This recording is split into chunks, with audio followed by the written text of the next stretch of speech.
رمضان المبارک کا خصوصی پروگرام عظیم مسلمان سپہ سالار۔ باطل مٹ گیا، باطل کو مٹنا ہی تھا۔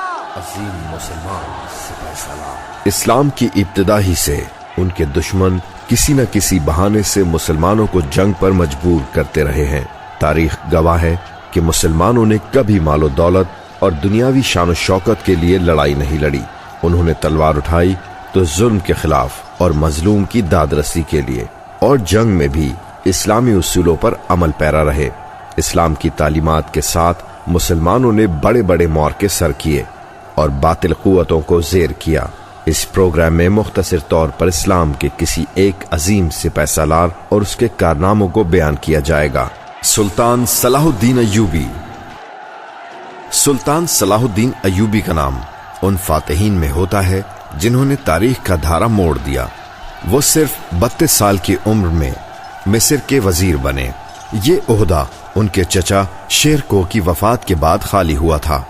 ایک تو وزارت سنبھالتے ہی اس میں پہلا کام یہ کیا کہ ان کے چچا کے زمانے میں جو دولت خزانے میں جمع ہوئی تھی وہ شام کے لشکر میں تقسیم کر دی، اور مصر کی فوج کو بھی مال و دولت اور جاگیریں عطا کیں۔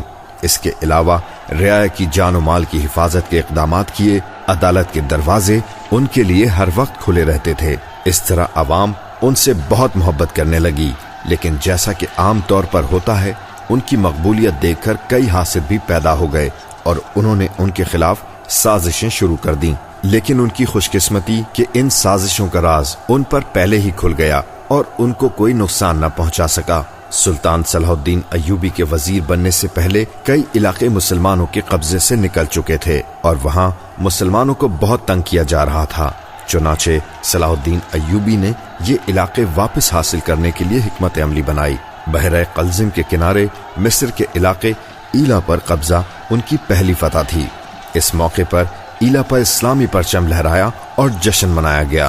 ایلا کے باشندوں کا خیال تھا کہ اب مسلمان ہمارے مال و اسباب کو لوٹیں گے اور نہ جانے کیسا برا سلوک کریں گے، لیکن جب مسلمانوں نے ان کے ساتھ نہایت رحم دلی کا سلوک کیا تو انہیں بڑا تعجب ہوا۔ ایلا فتح کرنے کے بعد صلاح الدین ایوبی نے 2 سال اس جگہ گزارے۔ اس عرصے میں انہوں نے نہ صرف اندرونی نظم و نسق کو بہتر اور درست کیا بلکہ اپنی بحری اور بحری فوجوں کی بھی بہتری اور اصلاح کی۔ اس دوران شام کے علاقے میں دشمن نے صلاح الدین ایوبی سے جنگ کے لیے اپنی فوج تیار کر لی، اور تیاری مکمل کرنے کے بعد ایک قاصد تحفے تحائف کے ساتھ صلاح الدین ایوبی کے پاس بھیجا۔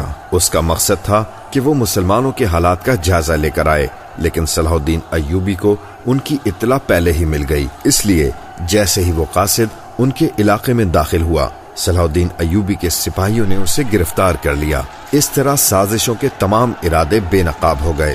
اب دشمن پر ان کی دھاک ایسی بیٹھ گئی تھی کہ ان کے نام سے بھی گھبرانے لگے تھے۔ ایک اور مرتبہ دشمن کی فوج مسلمانوں سے لڑنے کے لیے میدان میں پہلے ہی پہنچ گئی، اور سارے سپاہی رات کو شراب پی کر ایسے مست ہو کر سوئے کہ صبح جب فجر کے وقت مسلمان نے حملہ کیا تو وہ جلدی جلدی تیار ہو کر مقابلے کے لیے آ گئے۔ جنگ جاری تھی۔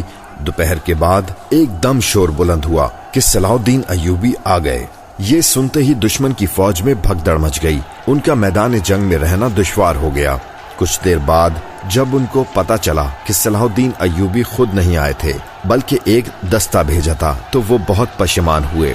وہ چاہتے تھے کہ جنگ کا پاسا پلٹ دیں، لیکن اب دیر ہو چکی تھی۔ مسلمانوں نے انہیں ہر طرف سے گھیر لیا تھا۔